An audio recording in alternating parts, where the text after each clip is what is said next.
नमस्कार मंडळी, मी सिद्धाली. एका नवीन व्हिडिओमध्ये तुम्हा सर्वांचं मनापासून स्वागत. ठाणे हे तलावांचे शहर म्हणून ओळखले जाते, पण या शहरात तलावांबरोबरच अनेक पुरातन मंदिरे सुद्धा आहेत. अशाच एका ठाण्यातील घोडबंदर रोडवरील मंदिरात आज मी तुम्हाला घेऊन जाणार आहे. हे आहे गायमुख गावातील जागनाथ महादेव मंदिर. डोंगराच्या कुशीत हे मंदिर आहे. ठाणे शहरापासून हे मंदिर लांब आहे. ठाणे स्टेशनवरून इथे येण्यासाठी बोरिवली, मीरा रोड तसेच भाईंदरच्या बस पकडून येऊ शकता. तुम्ही जर गाडीने येणार असाल तर मंदिराच्या गेटच्या बाजूने मंदिरापर्यंत जाण्यासाठी रस्ता आहे. गेटमधून आत आल्यावर मंदिरापर्यंत जाण्यासाठी जवळजवळ 100 पायऱ्या आहेत.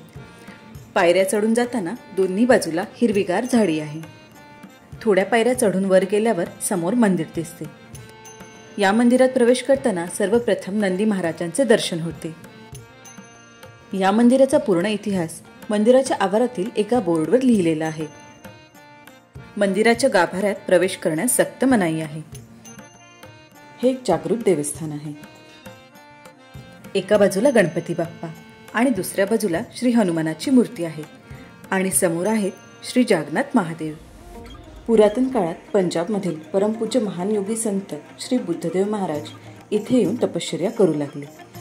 तेव्हा गावातील लोकांना इथे स्वयंभू शिवलिंग आहे असे समजले आणि त्यानंतर इथे कौलारू मंदिराची स्थापना झाली.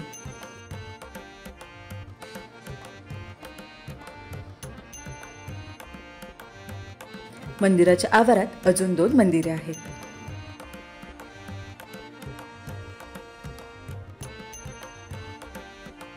अशी माहिती मिळते की मंदिराच्या मागील बाजूस जी पाण्याची टाकी आहे त्यामधील पाणी कधीच संपत नाही, कारण पूर्वीच्या काळात इथे अखंड झरा वाहायचा, ज्याचे पाणी गायीच्या मुखाच्या आकारातून या शिवलिंगावर पडायचे आणि म्हणूनच या परिसराला गायमुख म्हणून ओळखले जाते.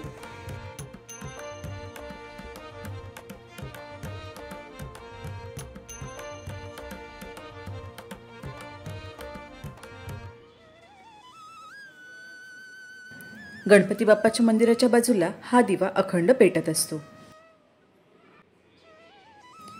मंदिराच्या परिसरात लग्नकार्य, साखरपुडा असे समारंभ सुद्धा साजरे होतात. मंदिराचा परिसर मोठा आहे.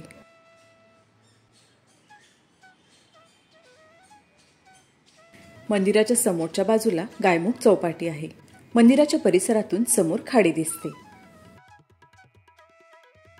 जंगली भाग असल्यामुळे इथे बऱ्याच प्रमाणात माकडे असतात, त्यांच्यापासून सावध राहा. हे मंदिर तुम्हाला कसं वाटलं हे कमेंटमध्ये सांगा. आपल्या चॅनलला अजून सबस्क्राईब केलं नसेल तर प्लीज सबस्क्राईब करा. तसेच हा व्हिडिओ लाईक आणि शेअर सुद्धा करा.